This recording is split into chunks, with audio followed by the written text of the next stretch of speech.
So I hope that everyone here can join our Facebook group. It's Edmontonians against C-51. I'm sure most of you are in it already. Because everybody here at this rally today has a voice, and everybody here at this rally today has the right to express themselves, and I think that we should stop Bill C-51. This one here is called the Love Song, and this one here is something that we like to sing to our children. And so I hope that because everybody is out here sharing their opinion today and coming against Bill C-51, that will allow for the next generation to have a voice as well.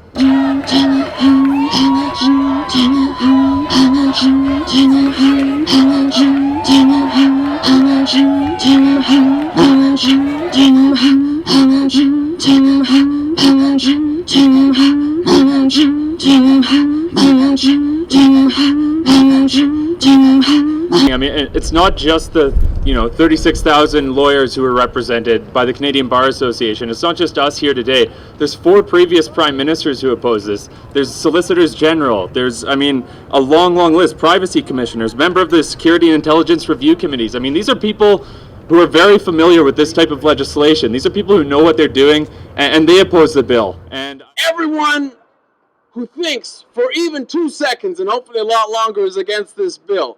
People across this country, demonstrators today, free citizens, the Canadian Journalists for Free Expression, even the Globe and Mail, that right-wing paper, says that C-51 turns CSIS into a secret police force. Well, I was happy to hear on the CBC at noon that there are rallies all over the country today. And according to their count, more than 70,000 people have signed petitions in opposition to Bill C-51. So while we are a big group and we are strong people here in Edmonton, we're part of something even bigger and stronger going on across the nation. Freedoms in all its forms and shapes is a core Canadian value that is enshrined in our Charter with freedoms and rights. This includes our right to speak, our right to be in solidarity with just causes, our right to stand up for the injustice, our right to be human being, our right to be a healthy citizen in a healthy society who needs to be aware of things going around not only in Canada but all over the world.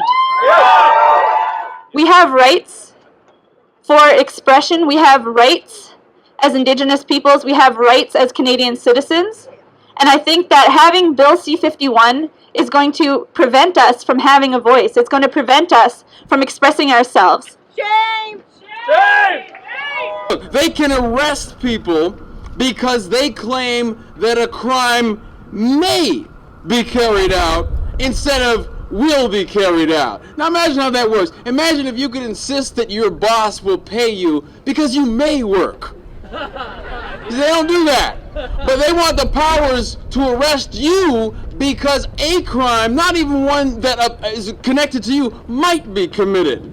They want preventative detention, which is already an attack on freedom, which is currently at 3 days. They want the power to arrest you and throw you into a cell somewhere for 7 days. 7 days, no real charges, just the claim that you may be involved with something bad. That's straight out of Minority Report, the movie, where they think they can see the future, or at least they tell you they can arrest you before you've done anything wrong. They want judges to have the power to impose passport surrender, a ban on leaving the jurisdiction, and electronic monitoring of you on their claims of suspicions against you. That's straight out of 1984. They want to expand the no-fly list. Well, you just want to leave Canada because it's your right as a free citizen to do so. I know of a place that used to have a no-fly and a no-drive list. It was called the Soviet Union. You couldn't leave unless the government said you could, and that's exactly what they want to do right here. So they want to allow CSIS to what they call disrupt threats, what they claim are threats. But those of you who know history know about our American cousins and how their government used what they call the counterintelligence program, or COINTELPRO. They will spy on you. They will send in agent provocateurs, tricky agents who will actually entrap you into doing things that you had no ability or plans to do, and then they'll arrest you for a crime that was their idea. And if you don't believe me, then simply go to your computer, go to your mobile device, and simply Google search the word COINTELPRO, thoroughly documented by historians, and you better believe that they're practicing the same tricky tricks right here in Canada. They want to seal court proceedings, but of course we know that a sealed court is an unjust court. Justice in the darkness is never justice. They want to give 17 government agencies, and get this, they even want to give foreign governments the power to spy on your financial status, medical history, sexual orientation, religious, and even political beliefs. And I thought conservatives were supposed to love freedom. Is Bill C-51 even legal? Well, the Stevie neocons, they say it's legal, but you know what? There's an Ontario lawyer who said, prove it. Show me your legal opinion, Steve. Show me what you got. And Stevie's people said, sure. If you write me a check for $4,772.80, that's to retrieve the documents of their legal proceedings. So let me get this straight. Our taxes pay their salaries and their lawyers to write stuff against us to take our freedom, and we actually have to pay to see what they've done to us. Weren't conservatives supposed to hate taxes? Isn't that a tax on free information that you already paid for them to create against you? Steve is spreading fear and panic all across our land, claiming only he can save us from nameless threats so grand. He's afraid the ISIS fighters will cut off all our heads, and that Putin and Al-Qaeda want to see us dead. Bill C-51, Bill C-51 takes away our liberty, stifles dissent, calls us threats, risks our security. This bill fosters secrecy, and there is no oversight. We're all watched by CSIS, but no one's watching them. This bill has got to go. Let's get rid of Harper too. We'll be safer with him gone. Now it's up to you. Vote. Bill C-51 takes away our liberty, stifles dissent, calls us threats, risks our security. Kill the bill!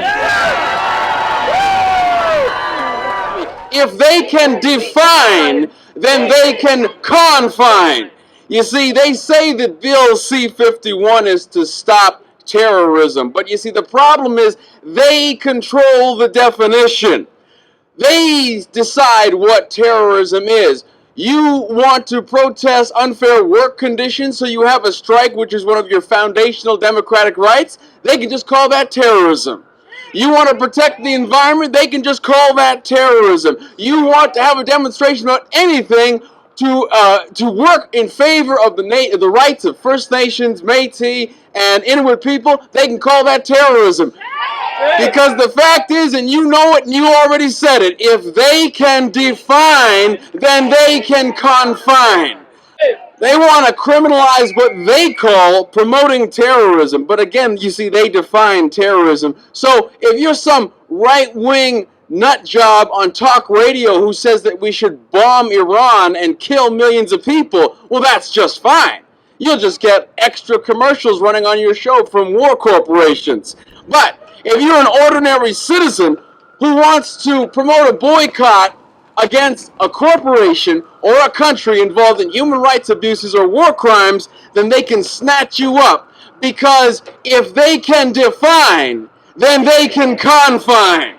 This is why I need to fight it, as it threatens my freedom, your freedom, our freedom, as it threatens, our human rights, as I mentioned, including not only me as a Palestinian or Arab or Muslim or Aboriginal. Actually, they want to criminalize any individual or group who wants to stand and say no for this injustice. This is why we have to gather and be united to say no, kill Bill 51. Before I came up here, one of the people I work with closely in ECOWAR, she said to me, don't forget to remind people about what happened at the G20 in Toronto. And the reason she wanted me to remind everyone about that is that right now, without Bill C-51, we have the violent assault on demonstrators. I've been at this for a little while, and not a few weeks ago, they were showing on TV the Selma, Alabama 50th anniversary, and how shocked we all were, and we really were, at the vicious and horrible violence against the civil rights activists, against the people fighting for their rights, and the whole nation was galvanized, and Canada too. And now this is just commonplace. When the youth are attacked like this in the streets of Quebec, we don't even hear about it. Shame. When a musician is told she can't play her instrument because they don't like the fact that she speaks up and says that there are fascists in power in Ukraine, and she's barred by the Toronto Symphony Orchestra, and that's barely a story.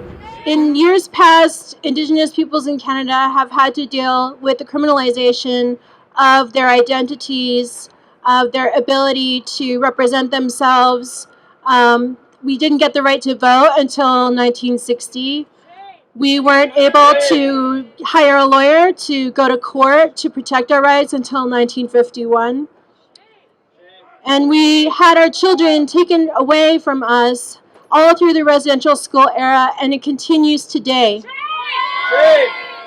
So this bill is of a huge concern, because my biggest fear, and I think this will come to pass if it does go through, is that it will criminalize our rights to stand up for our rights. It will prevent us from legitimately opposing disrespect or denial of our constitutionally protected treaty rights and Aboriginal rights. I, as an Indigenous person of this land, am really, really concerned and offended that Stephen Harper would be putting out laws in regards to terrorism. And we suspect, as the First Nations across the land, that he is targeting us as a people because of the many rallies we've had since 2012 under the Idle No More banner. We need to stop that. We also need to stop Harper from his nonsense. The criminalization of Indigenous peoples' rights movements is happening all over the world. And in fact, the Special Rapporteur on Anti-Terrorism, Counterterrorism issued 2 reports talking about the criminalization of Indigenous peoples' rights movements and how closely it is linked to movements to protect the environment. In 2007, Greenpeace was able to access an internal federal document that called Aboriginal peoples and environmental groups, quote-unquote, adversaries of the Canadian government when it came to extractive development. The problem with this, according to the Special Rapporteur at the United Nations, is that the use of the word adversaries is often used to trigger or to implement terrorism legislation within domestic governments. There are so many people out here today, and one of the first signs that I saw was to acknowledge the missing and murdered Indigenous women.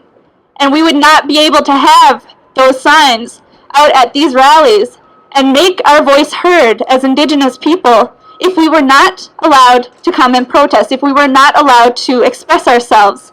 I think that's something that's so important. I am an Inuit law student at the University of Alberta. These are things that are going to affect me as an individual, and these are going to be things that are going to affect me in my career. By characterizing Indigenous peoples just trying to protect their rights, by characterizing Canadians who are simply trying to protect the environment and protect future generations as adversaries, thus triggering the implementation of counterterrorism legislation against those innocent Canadians, this is going to have huge impacts on our ability to protect each other and Mother Earth. We have the right to be concerned when we hear the public safety minister, one of the author of Bill 51, talks about zero tolerance for promoters of the BDS, the boycott, divestment sanctions. What does this phrase mean? We know that Harper and his conservatives are so close to Israel government that there appears to be very little light between them, daylight. What is the link between zero tolerance phrase and the memorandum of understanding between Canada and Israel that has been signed on January 18, 2015, that could label and actually criminalize anyone who criticizes the policies of the State of Israel and call them anti-Semitic? There are rights and freedoms that are very tied to who you are and who you align yourself with in this country. And that's not the country we present ourselves to be, and that's not the country we should be. We are supposed to be a country where people can express their opinions freely, where people can live safely, where people don't have to worry that if they say the wrong thing, they're going to get audited by the CRA, or they're going to lose their jobs, or they're going to lose friends.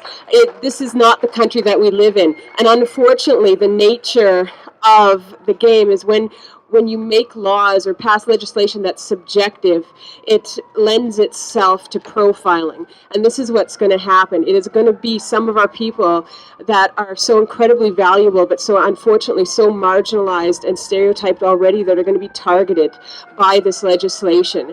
And this is going to be more oppression to the already oppressed in a country where we shouldn't have oppressed people.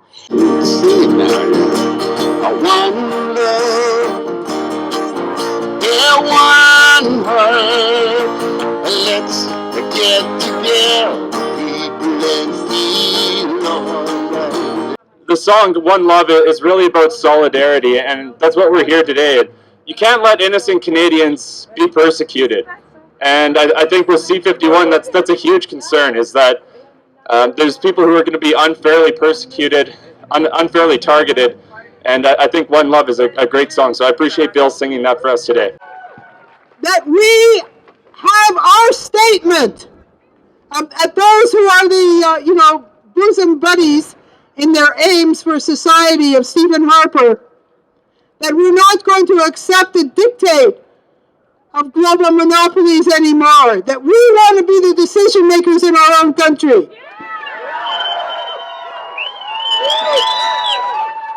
We want to decide our future. We say that the First Nations have the right to decide what goes on in our own territory. We say it's up to us to decide what kind of economy we want to develop and how we want to protect the environment. We say it's up to us, that we don't want to go to war against anyone. We don't want to send Canadian troops. That we want to live in a country that's a factor for peace, not Harper's warmongering. Because I think it's important that we come together as a collective to speak out. It shouldn't be just one nation or one people or one gender, but all of us in unity. We must be strong. What we can do, I mean, you can see that they can pass legislation with these majority governments with almost, no one stopping them. But when we do show up to the polls, and we will, that's what I'm hoping we can do, we can start to hold them accountable for some of these poor decisions. So everyone's got to make sure they go down whenever these Conservatives announce that election, and even on May 5th provincially, we can send a huge, huge message across the country, just like Malcolm was saying. To keep your voices loud around this bill and around other bills that threaten to oppress us and threaten the people that we should be protecting in this country, the people that already experience oppression and discrimination on a day-to-day basis. All right, we have to love the first people in this country. We have to love the people that have come here from other countries because they were threatened and oppressed. We have to love this country, and we have to stand up for what it is and what we tell the world we are. You know, I'm really pumped because what I'm going to talk about now is not Harper much anymore. I want to talk about us. Who we are, what we stand for, and what we're going to do in the coming period. This opposition to Bill C-51 that's come forward, it has developed a movement that has its own aims. And of course, the immediate aim of that movement is to stop C-51. But we're together on more than that. We have an aim that's broader than that. Because this has brought, and every speaker has spoken about this, that we are here to affirm our rights as human beings. We are here to say that no longer are we going to agree to live in a society which declares that rights are privileges that can be bestowed on us and taken away from us again. We want to live in a society where rights are guaranteed. And we are not going to live in a society like that unless we build it. Unless we build our own organizations that stick to those aims. We stand today united against this bill. We have no excuse because our liberties and freedom are at stake. What sort of life would we have if the right of speech and expression is no more our right? What, life we would have if a discussion of an issue of concern of us could be an issue that could end us in jail regardless of our intention. This is not Canada that we are proud of. And this is not Canada that we want our children to be grown at. But we're noticing. It may not be a story in the media, but we have taken note that this is a fight to build a kind of society where we have nation-to-nation relations with the First Nations, where we stand that all people have rights as human beings, that workers have rights as workers, that women have rights as women, and these rights belong to us, and we are going to guarantee them.